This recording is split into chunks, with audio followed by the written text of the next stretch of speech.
Raymond Omollo is responsible for my attack.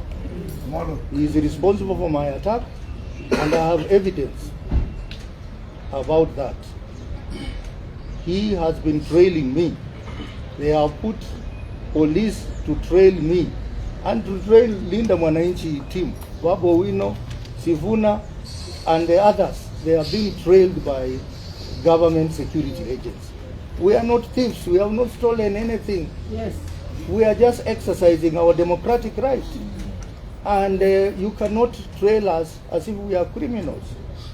I am very certain that what happened was not just out of blues. They had been trailing me. I went to Royal Swiss Hotel. After Royal Swiss Hotel, I then went to Kisumu.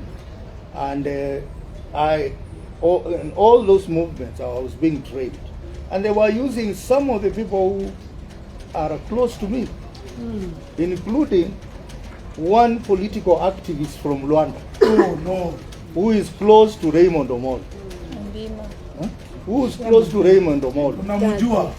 And also, when I was attacked and taken to hospital, this particular individual was the first one to appear in the hospital. 5 minutes. 5 minutes later, my security refused his entry. So I'm telling Raymond Omollo that what you are doing, we know you are doing it for Ruto.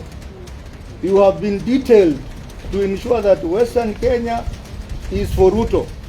But you are not going to get Western Kenya using goons. You know that the government is trying to use all manner of ways to intimidate us and to divide us. For instance, why must I be attacked in Kisumu? Why not Nairobi? Why not many other towns that I go to? Why Kisumu? It's because they wanted to sell a narrative that the Luyas and Luos are at war.